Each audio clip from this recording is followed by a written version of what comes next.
Good morning everyone, and thank you for being here. It's great to see so many new faces from the travel world, and well-travelled faces too. Having spent the last night here, I also don't know about you guys, but I actually had the best night's sleep I've ever had in the last 4 months, which is also a pleasure. I want to start with a little bit of background as to specifically why I'm here today. Because as you may know, I'm not a tourism or business expert. But through my travels, I have observed the unique relationship between community and environment, and I've noticed something alarming. There wasn't this symbiosis or connection there needed to be, and I wanted to understand why. I'm one of those people fortunate enough to have a platform, and I want to use it to tackle hard problems in the hope of finding solutions. Over the years, I've had the distinct privilege of working around the globe, representing my grandmother, the Queen, throughout the Commonwealth and beyond. This role has given me a unique perspective on the issues the world faces, and an opportunity to meet a diverse range of communities, to hear them describe their problems as well as their ideas for solutions. For years, I've been listening and learning. I never presume to have all the answers, but I do feel impassioned to help in any way that I can. Sometimes that means connecting people and making them aware of the ideas that I've seen succeed in other places. Other times it means bringing a problem home and working it through with true experts who have dedicated their lives to protecting our planet, or with influential people who can give time and or money in big or small ways. One thing I've learned, however, again and again, is that oftentimes the best solution comes from within, from the local community members who live and breathe it every day. There is one moment that stands out in my memory from a trip I made back in 2012 while representing my grandmother in the Caribbean. As I walked to the boat to observe a coral reef replanting project, I had a 7-year-old come up to me, tug my shirt, and say with such conviction, "Because of your country, my country's coral reef is dying." This boy, despite his age, had touched on a powerful truth. He already understood that the environmental damage caused to the reef was created by the actions of people outside of his country. And he was absolutely spot on.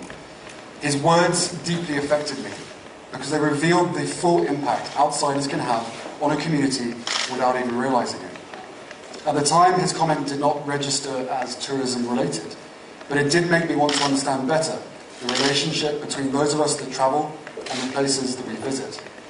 And perhaps not just when we travel, but in our everyday actions and habits too. Some problems are highly visible, others are not.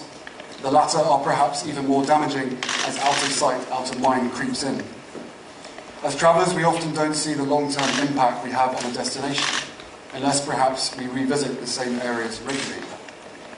After seeing and experiencing the degradation of a few of my favourite places, where natural assets are depleted and communities left feeling defeated, I knew something had to be done. Over the last 10 years, as I have developed my work in conservation, I've learned so much from the experiences I've had and the people that I've met in places like Botswana and the Caribbean, Nepal and New Zealand. What is clear across this vast landscape is that our world faces environmental challenges of unprecedented scope and scale. From deforestation and the loss of biodiversity to ocean plastics and poaching, the problems can sometimes seem too big to fix.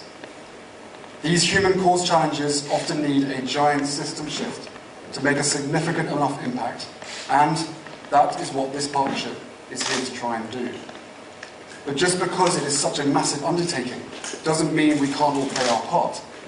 Sometimes the scale of the conservation crisis feels overwhelming and that individual actions can't make a difference. I've certainly felt that. But I've learned that we cannot dismiss the idea of trying to do something just because we can't do everything. We can all do better, and while no one is perfect, we all have a responsibility for our own individual impact. The question is what we do to balance it out. So today, after 2 years of behind-the-scenes conversations and planning, we're going to start with the tourism industry. So let's first define the problem at hand. Sometimes when we appreciate the world's beauty, we heighten its fragility. It's a paradox. But in our enthusiasm, we can put great strain on the natural wonders we travel to see, as well as the communities that call these places home. In 2000, the number of trips taken by people around the world has more than doubled. we will reach 1.8 billion international trips by 2030, doubling the number of trips made annually in the last 20 years. The negative impacts of mass tourism and unsustainable tourism are increasingly in the news, thanks to the reporting of many of you in this room. You've seen it, I've seen it, and here we are in the city of Amsterdam, which joins a growing list of places like Venice and Barcelona that have become overwhelmed by crowds. Maya Bay in Thailand, which was made famous by the film The Beach, has been so besieged that its reefs have died. Its bioluminescent waters have filled with trash, and its bay will be closed to tourists until at least 2021. Then there's Nepal, which recently had to remove approximately 12 tons of waste that climbers left on the slopes of Mount Everest. And throughout high tourism spots in Africa, safari vehicle traffic jams are beginning to outnumber the very wildlife that travellers hope to see in their natural habitats. As tourism inevitably increases in the years ahead, its dangers will increase accordingly. And this worries me, as I'm sure it does to you too. But the silver lining is that this grave threat is also a great hope.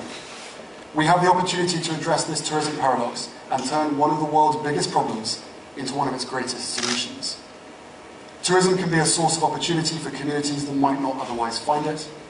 Tourism can strengthen the local economy, and tourism drives improvements in the quality of life for so many.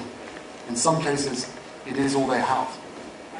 It accounts for 10% of global GDP and about 1 in 10 jobs worldwide, figures that will continue to grow in the coming years. This is the scale of the opportunity. There are positive trends in the travel industry as well.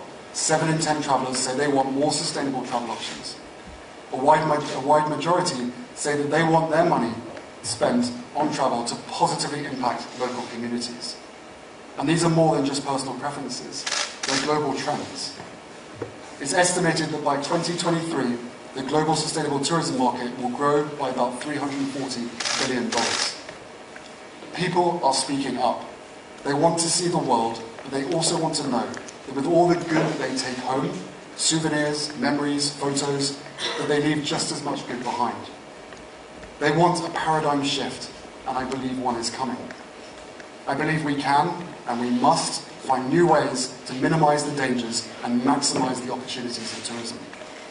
More and more people will travel, and we can't stop that, nor would we want to, because it truly opens our minds and broadens our horizons.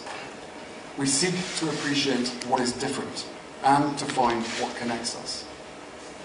Travel expands our understanding of the world. It certainly breaks down barriers and preconceptions, but it also offers us an escape. It can also deepen our sense of obligation to this borrowed place that we call home. When astronauts look down at Earth from above, they speak of an overview effect, a realization that our planet is both singular and fragile. And when we travel, we realize the same thing. And that is why we'll need to work together, across sectors, borders, cultures, and generations, to reorientate the entire travel industry towards sustainability and equity, into mainstream rather than niche. Today, I am proud to announce the launch of a global partnership that will do just that. It will help make tourism work for the world. It will help strengthen communities and ecosystems for generations to come. It will turn travel into a catalyst for transformative change. So, I am proud to announce Travalyst. Travalyst is a first-of-its-kind coalition, a united front of businesses dedicated to making travel an engine for sustainability. The founding partners, who are represented here today, include some of the leaders and heavy hitters of the global travel industry: Booking.com, Ctrip, Skyscanner, TripAdvisor, and Visa. These are organisations that can really make waves, and the tide is changing, so surf's up. Too much? We are, of course, incredibly happy to have them on board and to join in partnership, not only with one another, which was surprisingly easy, but also with Sussex Royal, the foundation that my wife and I are launching in 2020. In a moment, I'll invite the leaders from the partner companies to tell you why they've agreed to join. But first, I want to tell you why I'm so excited about this partnership. I've seen so many great conservation projects struggle, not because they weren't noble or worthwhile, but because they didn't get buy-in from the organisations that could really make a difference. On day one, Travalyst has that buy-in, and we're determined to use it.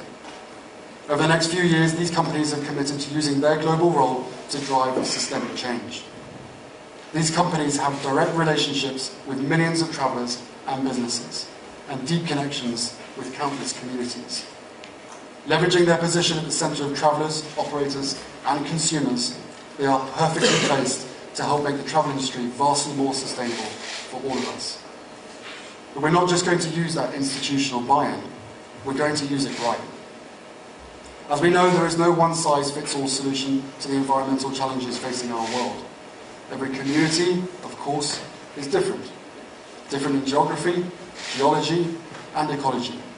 Different in language and culture and in government structure. But there is one way in which almost all communities are similar. They know what they need to thrive if we back them. With the tools, support and opportunity, they will be able to implement effective and sustainable solutions themselves. Travalyst will help to provide that support by working together with the people on the ground, tailoring our efforts to what we hear and measuring impact at the community level. Because communities will be at the centre of everything we do, and we're not going to reinvent the wheel. By harnessing the power of the private sector, Travalyst will complement some of the great work already being done by NGOs, activists, governments and multilateral organisations across the world. Over the next few years, the members of Travalyst will work together to create incentives for organisations and destinations to do right by the places, spaces and animals that we all need to protect. At the same time, they'll be making consumers aware of more off-the-beaten-track places to share the impact as well as the benefits with local communities. We know that it can be hugely overwhelming out there as we are inundated with information, varying standards and data. But the role of Travalyst is to simplify that, to make travel choices easier and better. And lastly, returning to the point I made a moment ago, Travalyst will work to make sure that tourism substantially contributes to the long-term interests of communities, who in turn will be incentivised to safeguard those destinations. As it stands in rural communities, especially in developing countries, the overwhelming majority of money spent by tourists leaks away before it can make a lasting impact. We have to change that. If conducted responsibly, tourism can benefit communities for generations. It can build schools, create jobs, strengthen safety nets, and it can create a virtuous cycle as communities protect what further promotes tourism. Sustainability and economic stability, we believe, are two sides of the same coin. After all, healthy ecosystems are the lifeline for all of us. By promoting and incentivising sustainable decision-making, by helping us as consumers stay better informed, and by empowering communities, Travalyst will strive to change both the travel industry and the world for the better and for the long term. Thank you.